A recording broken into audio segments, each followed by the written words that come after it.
लखीसराय प्रभात news में आपका स्वागत है। मैं हूं दिवाकर रामपुरी। आप सभी जानते हैं कि भारतीय जनता पार्टी को सच बोलने से फुर्सत ही नहीं मिलती है, इसलिए झूठ कभी नहीं बोलते हैं। चाहे पूर्णिया हवाई अड्डा, दरभंगा में एम्स, मुंगेर में इंजीनियरिंग मेडिकल, प्रतिवर्ष 2 करोड़ रोजगार आदि कोई भी मामला हो, कभी झूठ नहीं बोलते हैं। भाजपा जिलाध्यक्ष दीपक कुमार ने ललन सिंह पर आरोप लगाते हुए कहा कि कर्पूरी जी के चर्चा में कर्पूरी जी के साथ छल किया गया है, उन पर कोई बात चर्चा नहीं की गई।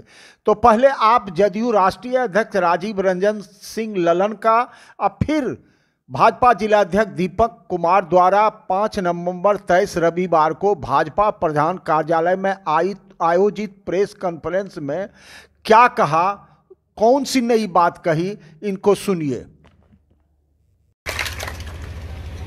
और बात बाकी है आज 2 कार्यक्रम। एक कार्यक्रम है जननायक कर्पूरी चर्चा और दूसरा कार्यक्रम है माननीय मुख्यमंत्री श्री नीतीश कुमार जी के प्रति जाति आधारित गणना कराने के लिए उनके प्रति आभार व्यक्त करना। ये दोनों कार्यक्रम एक दूसरे के साथ जुड़ा हुआ। बिहार में अति पिछड़े वर्ग के लोगों को, अति पिछड़ा वर्ग को अगर सबसे पहले किसी ने सम्मानित करने का काम किया, उनकी पहचान देने का काम किया, तो हमारे स्वर्गीय नेता आदरणीय जननायक कर्पूरी ठाकुर जी ने। उन्होंने सबसे पहले राज्य सरकार की सेवा में अति पिछड़े वर्ग की पहचान की और अति पिछड़े वर्ग को उन्होंने आरक्षण दिया और अति पिछड़े वर्ग के रूप में उनकी पहचान बनाई। बिहार में ही अति पिछड़ा वर्ग है, पूरे देश में अति पिछड़ा वर्ग कहीं नहीं है। लेकिन जननायक कर्पूरी ठाकुर जी के इसलिए कि मुझको भी सौभाग्य प्राप्त हुआ है उनके साथ काम करने, लोक दल में उनके साथ उनके जीवन के अंतिम समय तक, जब से मैं राजनीति में प्रवेश किया तब से उनके जीवन के अंतिम दिन तक मुझको उनके साथ काम करने का मौका मिला और मैंने देखा है उनकी कसक, उनकी पीड़ा।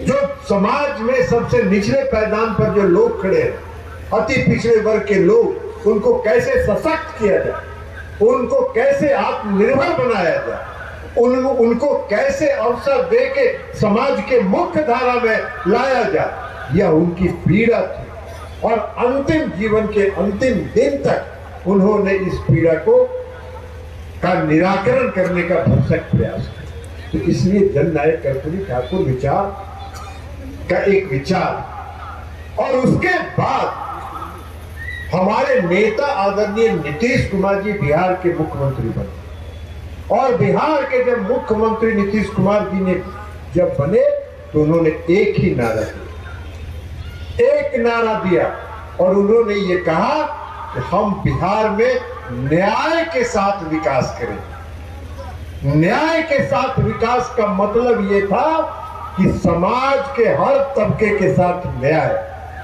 और जो समाज में सबसे पिछले पंक्ति में खड़ा है, जो सबसे निचले पैदान पर खड़ा है, उसको आगे बढ़ा के समाज के मुख्य धारा में लाया जाए, ये न्याय के साथ विकास का भाव और उसके साथ विकास का काम करेंगे। तो विकास का काम करने के बारे में, विकास का जो काम उन्होंने किया उसमें आपको किसी को बताने की के राष्ट्रीय अध्यक्ष स्थानीय सांसद राजीव रंजन सिंह उर्फ ललन सिंह जी का एक कार्यक्रम हुआ। कार्यक्रम का थीम लगाया गया कर्पूरी चर्चा। कर्पूरी चर्चा लगा तो हम लोगों को भी लग रहा था कि कर्पूरी जी के विचारों पर चर्चा होगी, कर्पूरी जी के पद चिन्हों पर चलने का एक लाइन खींचा जाएगा और उस रास्ते पर सरकार चलकर जन कल्याण का काम करेगी। परंतु सांसद महोदय ने जैसे ही अपना संबोधन प्रारंभ किया तो उन्होंने बताया कि कर्पूरी जी के पूरे जीवन में हम साथ रहे और अंतिम क्षण तक साथ रहे, बस समाप्त हो गए कर्पूरी चर्चा। तो ये कर्पूरी जी के साथ भी ये छल कर रहे हैं। कर्पूरी जी जब 1977 में बिहार के चीफ मिनिस्टर बने,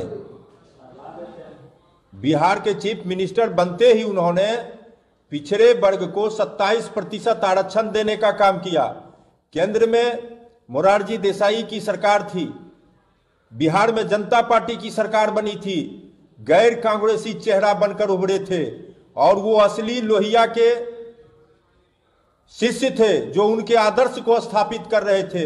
वो राजनीति में कह रहे थे कि बिजली के तरह कौंध जाओ और सूर्य के तरह स्थायी हो जाओ।